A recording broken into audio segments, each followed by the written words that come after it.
The argument that cleaning the plastics, you should not laugh. I have to have an intro. Okay. The argument that having single cleaning the cleaning plastic from the ocean is sort of symptom-based approach is actually a very bold statement.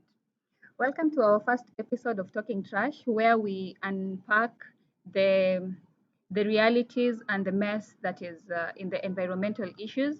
And I am your host, Joyo Mulama. Joining me today is my lovely friend and colleague, who is an environmental conservation expert.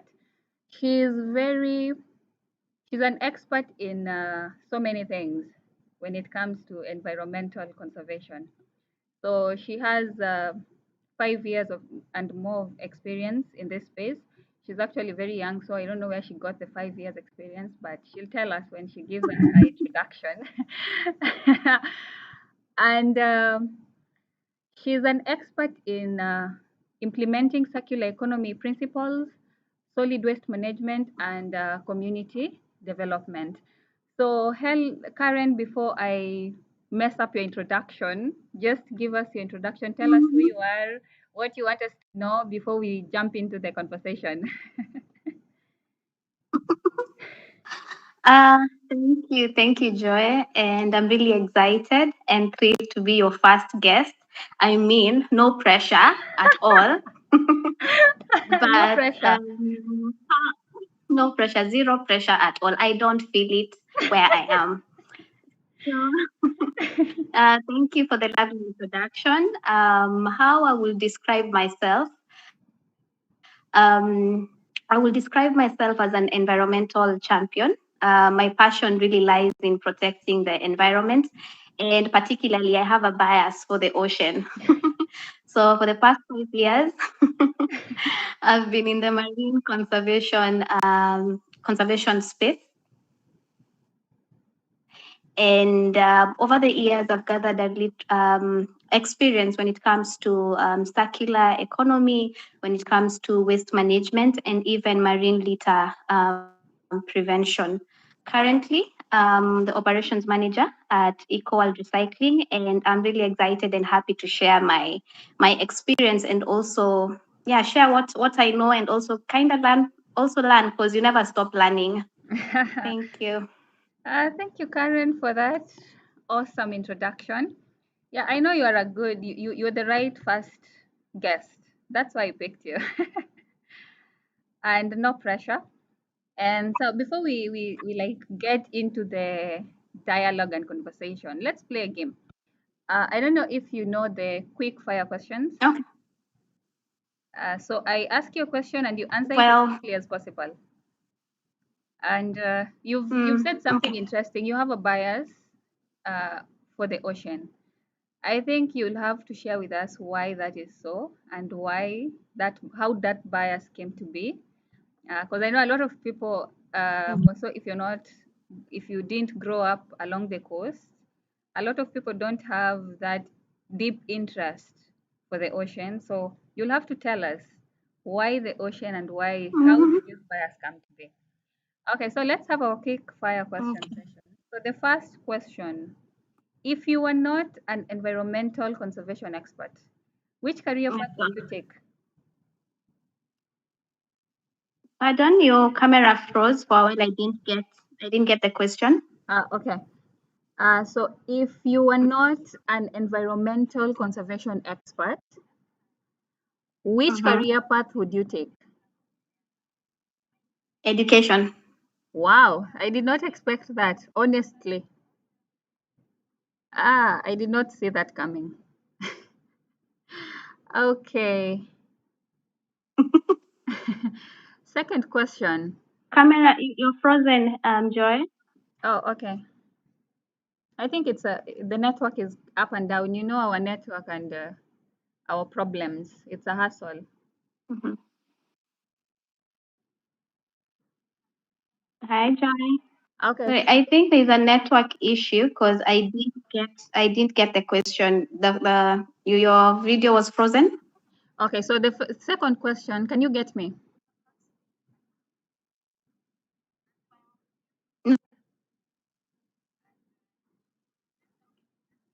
Can you get me? I asked you the second question.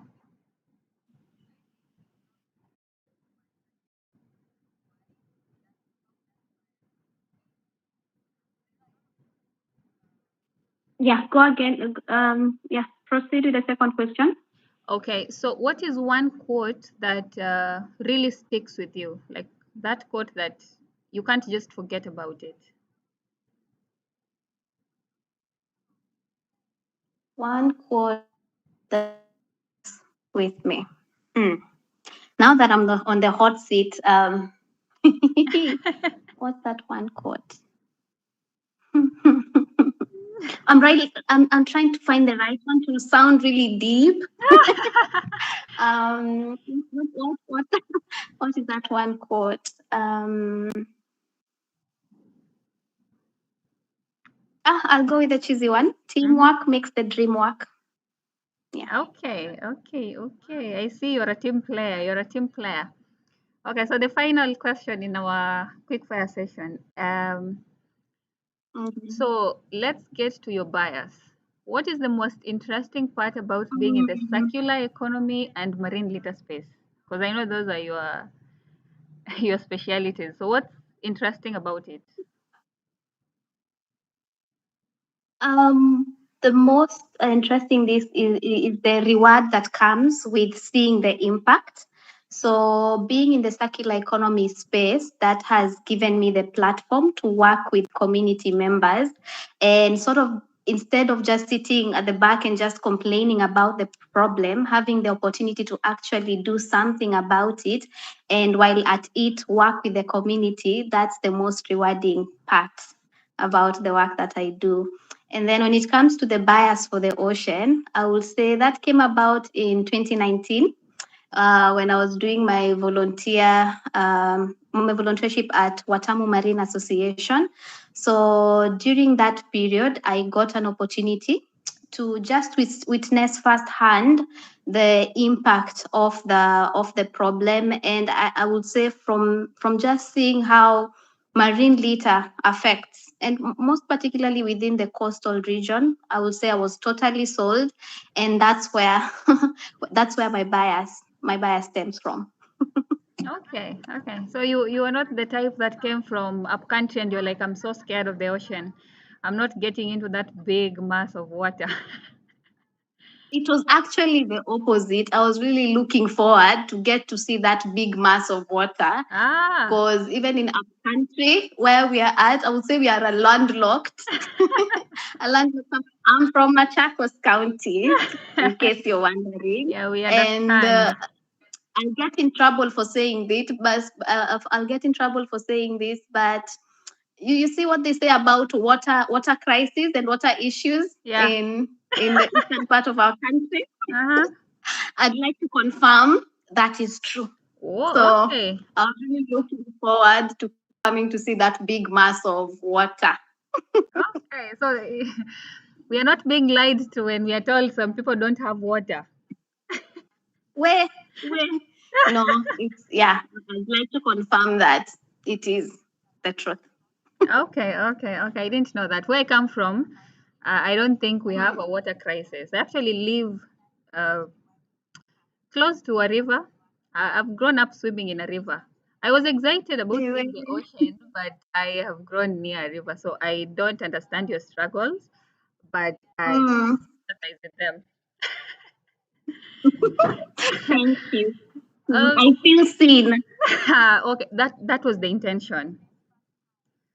Okay, so today I wanted you to speak about something. So I've been reading about a lot of topics and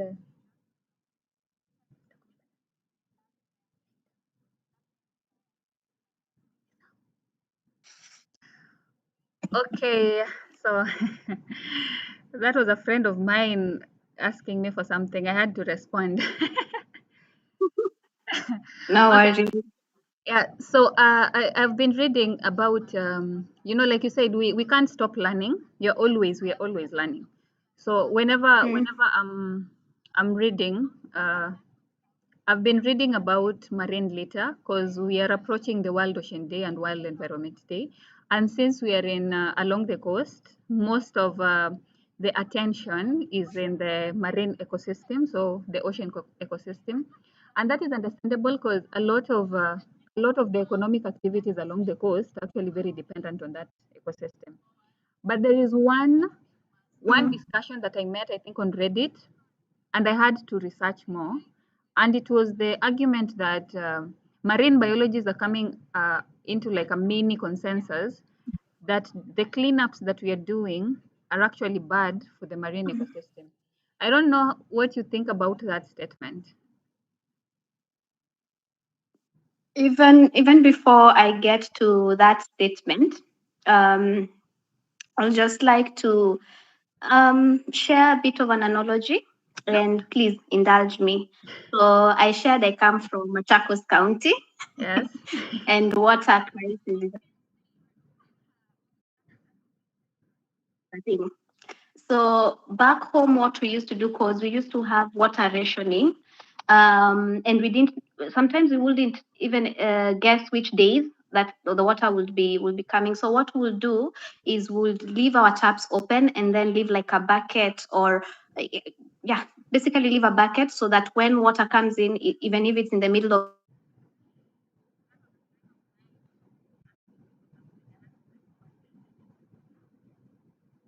then we can quickly wake up and start filling our tanks, filling our jerrycans, so that you know the drill. We leave the taps open, but Yeah. let's just say nobody, none of us, including me, my siblings, had when the water was trickling.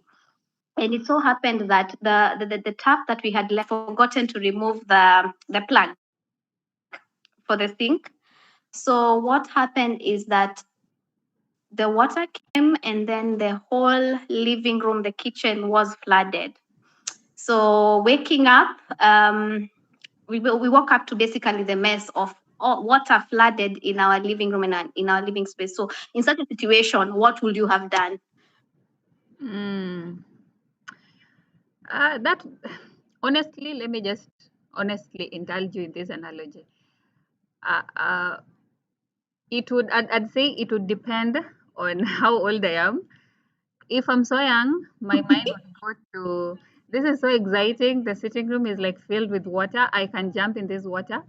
If I am right now, the first thing Mm, I'd be so stressed out, but I would quickly try mm, and figure out how to solve the mess that I'm in at the moment.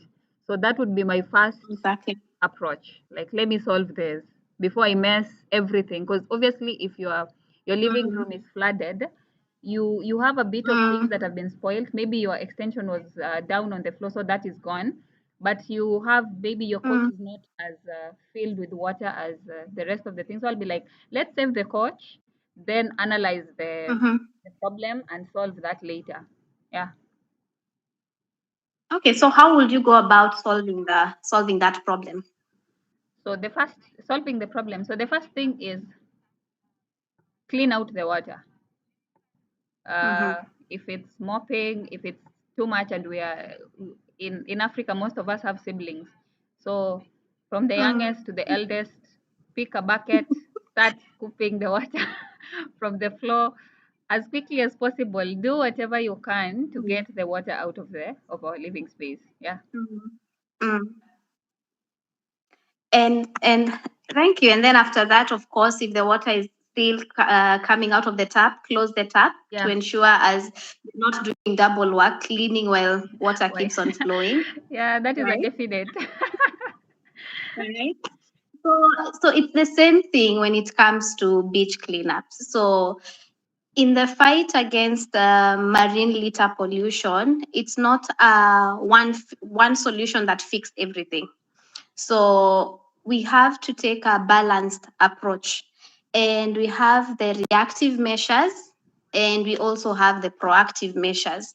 So in such a situation, the water flooding the living room and the kitchen, I will say that is the amount of waste that we currently have, the existing waste that we currently have within the environment that technically needs to be removed and it needs to be clean, because if we leave it in the environment, then it causes more harm than good. But it doesn't stop there. That is just one piece of the puzzle. So we move ahead and now try to address the root problem. So what caused the flooding in the house? It's the tap that was left on. So in terms of marine litter pollution, so yes, we are trying to solve the problem of the existing waste, but the conversation should now shift to how can we stop the waste from reaching the environment or the ocean in the first place? And that is where now the proactive measures come in. So proactive measures in that this includes trying to push for systematic change. And systematic change can only come when we have the right policies, the right legislations in place. Then we move to our production and consumption. Are we moving towards sustainable production and consumption, or are we still stuck in our traditional methods whereby take resources from the environment, make products, and then dispose the products into the environment? So when it comes to beach cleanups, I'm pro beach cleanups, but I would also add a caveat that it is not the only solution. It is just a piece in the puzzle, just a part of the solution. Yeah. Yeah, I have to agree and disagree with you. I agree that yes, Mm-hmm. beach cleanups is not the only solution that we can have when it comes to marine litter. And we also have to think about further away from just the beach, the plastic in the ocean. Because we have, like you said, we have to figure out where is it coming from. How are we going to solve that problem from that end before these Mm-hmm. plastics are in the ocean? Because the idea is we do not want the plastic in the oceans. So if we only wait for the Mm-hmm. plastic to enter the ocean, then clean it, now that is counterproductive. So at the moment, Yeah. we already have plastic existing in the ocean. So the beach cleanup serve that purpose. But there is the other cap for beach cleanups, because if you're having beach cleanups very regularly and you're walking on that beach, cleaning the beach and disturbing the beach, or maybe you're doing ocean surface cleanups, that brings another issue in the cleanups, because now Mm-hmm. you have to think about it. What's the carbon footprint of these beach cleanups? If you're bringing people every single day to the beach cleanups, are they stepping on the crabs? Are they stepping on the animals that are at the beach? Are they disturbing the marine life by coming to clean the beach every single day? Is that what we want in the long run? Like, is that what we want? And is it effective? Like the ocean surface ocean cleanups, how effective are they? Are we just putting out technology that is killing fish instead of collecting the plastic? So there is no one way, in my opinion, there is no one way of saying beach cleanups or cleanups are bad or good. You have to be Mm-hmm. very categorical on how you organize the beach cleanups, because we do not want you organizing beach cleanups and your carbon footprint per beach cleanup is actually too much, that we start saying, okay, I think you guys should take a break in cleaning this beach. Mm-hmm. We know it's dirty, but you're doing too much. We shouldn't reach to that point, because if we reach to that point, I think that is also counterproductive. Yeah. Uh, I agree with what you said, and I think you've already alluded to how to an answer to the question that you just asked. So we are not in contest that beach cleanups are good and we need to do beach cleanups, because we need to address the waste that is already existing within the environment. I think the conversation is how do we go about it, and in the quest of solving one problem, we don't create a million other problems out of. exactly. I think Out of that is the statement that sums it up so well. Uh, Yeah, we can't be creating new problems by trying to solve the old. exactly. Yeah, I Mhm. think But that's yes. Go ahead. yeah, and just to add on, because you also asked, do I think if the beach cleanups are effective? So my answer for that is that yes, to some extent, beach cleanups are effective, especially within the organization that I work for, Eco World Recycling. I've seen how the beach cleanups have transformed to be a tool for awareness creation. So it's one thing to speak to people about the problem, but once you take the community to the ground and they actually see the scale and the extent of the problem, they kind of now buy in to even them like engaging and trying to be part of the solution. So the beach cleanups have come in handy as a tool for creation of awareness, especially when it comes to the marine litter pollution issue, and also even with the data collection. So I mentioned earlier about systematic change, and one ways to do that is through policy and regulation. But most often, what informs good policy is the data that we have in place. So through the beach cleanups and collecting and getting off that marine litter from the ocean and trying to analyze, see the types, see the amounts and quantities, we are able now to inform the policymakers on, hey, this is where the problem is, and this is the data to back this, and this is how we think that we can solve this issue. So I would say in terms of creation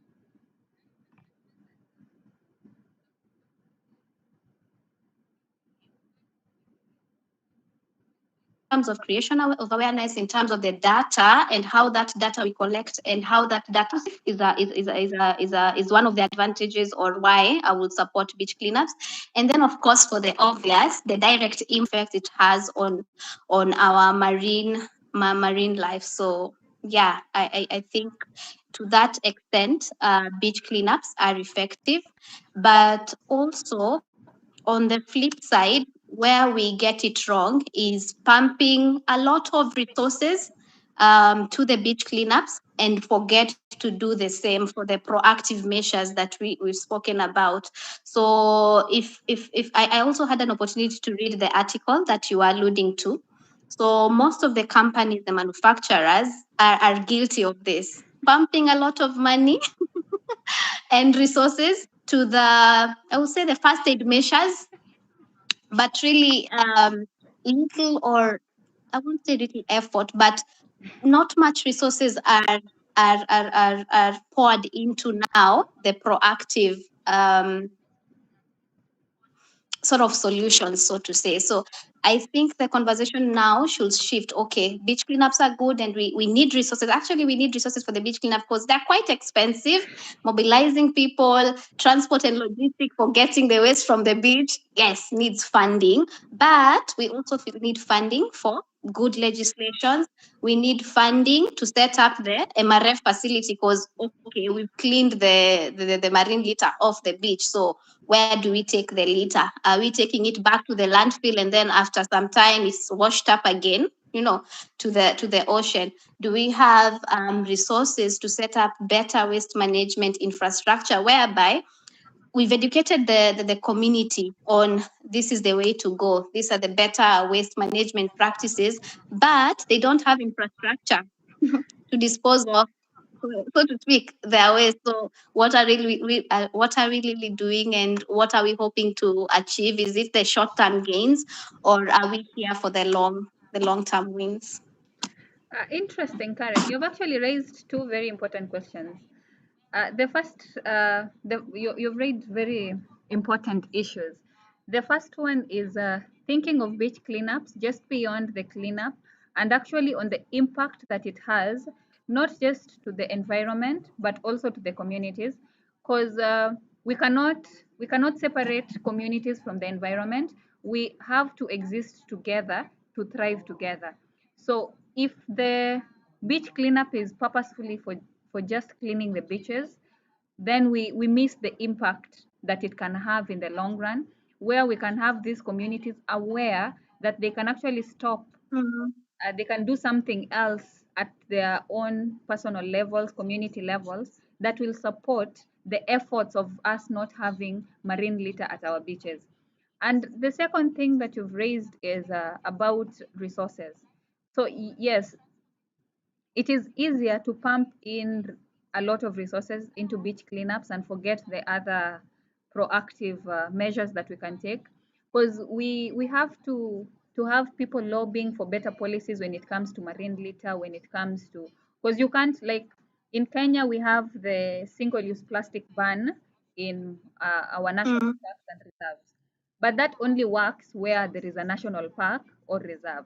When you go to the side that there is no national park, then there is no ranger to police who is coming in with a single-use plastic. So what do those communities yeah. have to do? Because there is a ban, but the ban only supports a small area. So what will these communities Mm, do? So if we use the beach cleanups for this kind of awareness, then we get better results in the long run. And if we distribute our resources, mm, because yeah, as you said, beach cleanups are are expensive. yeah. Yeah, and they definitely need resources. So we have to balance Yes. our resources and our the way we allocate our resources. So the other question that I want to Mm, ask you is, what is your opinion on youth taking an active role in now beyond the beach cleanups? Because if I don't know if you've realized this, but the youth are really coming in into the beach cleanup activities and these cleanup initiatives. But what is your opinion on them taking a similar active role when it comes to lobbying for resources for facilities, infrastructure, lobbying resources for innovations, being at the forefront, advocating for better policies? I don't know, what is your opinion on youth specifically mm. when it comes to these proactive actions that we have to take to have better impact on our environment?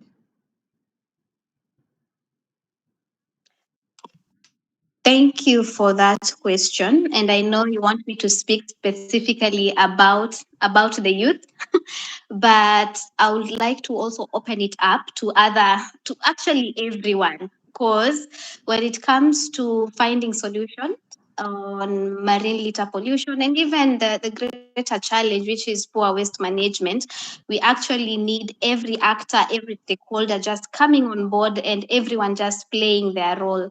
So I would say for the youth, there is a, a good opportunity for them to actually um, push and advocate for greater impact. And I will say, especially with the circular economy, it provides an opportunity for everyone to play a role. So how the youth are coming in is, apart from just, okay, we've taken the trash out of the beach or out of the environment, but now how what do we do with the trash? So that there lies the opportunity. Number one, there is employment. So what we are trying to say in circular economy is that waste is not waste unless you waste it, unless you just throw it. And basically what I'm trying to say is that waste is a resource. Yeah, you're hitting us Waste with so is a many resource. quotes. And yeah. So, and I know, and they didn't come when we were starting this live, but oh well. I think it's the nerves. It's the Yeah. nerves. So back to what I was saying. So especially here in Kenya, we have a challenge of youth unemployment. But with circular economy, where we are saying that waste is a resource, there lies great opportunities for the same youth to have actually to be self-employed, basically using waste as a resource. So right now with the Waste Management Act, the Sustainable Waste Management Act, the counties are charged in setting up MRF facilities. So these are the spaces that the youth can, can, so to speak, occupy. I know that occupy sparks up emotion, but Definitely. the youth can occupy.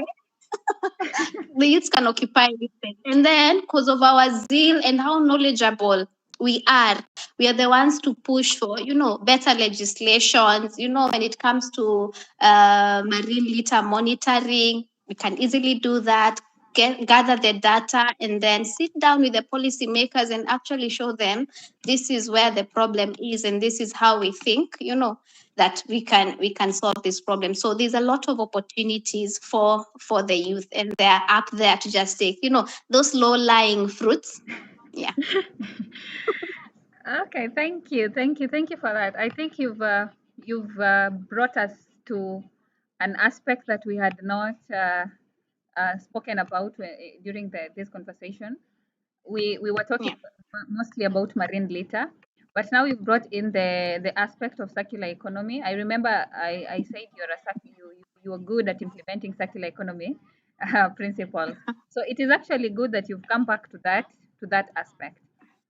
So in the circular economy, by definition, it's by us at least ensuring that the resources that we currently have stay in use as long as possible, and if possible, we do not create new products that no one is going to use. Because at the moment, we have a problem with Mm. overconsumption and overproduction. There is just too much of everything. Uh, and in that light, you read the article that I also read when I decided that we are going to have this conversation with you. I don't know what you think about the kind of technology that is being used in cleaning the ocean surface, because it's an interesting aspect of circular economy, because you think about innovation. How are we going to innovate better so that our systems are better, our products are better, are circular, they can stay in the loop for a longer time. So, what's your take on cleaning technology, like ocean cleanup technologies, like the ocean cleanup, the one that they use to clean the Great Pacific garbage patch? So what I can say about that is that with circular economy, the underlying principle is actually sustainability. So, whatever action or whatever measure we take, we have to ask ourselves what is the social impact, what is the environmental impact, and what is the economic impact. So, even with the innovations that we are coming up with, I know circular economy advocates and promotes for innovation, but we have to ask ourselves that question. So, with these innovations that we're bringing on board, what are the environmental impacts of this innovation? What are the economic impacts and what are the social impacts, so that we don't find ourselves, we are developing our economy, we are developing social impact, creating employment and all of that, but at the risk of harming the environment. So these three things have to go along together. Yeah. Thank you, Karen. You've really, I think I've learned a lot from just you discussing this issue of marine litter and circular economy. I was right when I decided to invite you. When I read that article, I was like, Karen would be so good for this discussion. And I've not missed. Like in Kenya, we are saying sijabant. I'm good. Yeah. I'm good. I'm Uh, good. I feel like I chose the right person for this first episode. And I would just like us to conclude our conversation here. I know there is so much that can be said yeah. about this specific topic. And this is just us scratching the surface. We've not even gone to solid waste management and all those aspects. So we cannot Yeah. complete the conversation just in one sitting. But I will surely invite Yeah. you for another sitting, just in the same line of discussion. And before we end the session, I just want you to give us your closing remarks, anything that you want to share with us. And then, of course, I just want to remind the audience, anyone that if you watch anyone watching, obviously it's on YouTube, so like, subscribe, and comment. So what I want us to do is I want you guys to comment and ask questions that you think Karen did not answer, and you want to hear from her. You want a question in marine litter answered. You want a question in circular economy answered. Just leave it in the comment section, and I will surely force her into another session. I'm using the word force in a very light tone. It will not be physical. It will not be anything. it will not it will not be an abduction, but she will be on another No. session answering your questions. That one is a guarantee. So yeah, Karen, just give us your final remarks as we close. Um, thank you, Joy, and thank you for making it easy for me. As I had shared earlier, being in front of the camera is not my thing. I like being in the background and just doing the work and just letting the work speak for itself.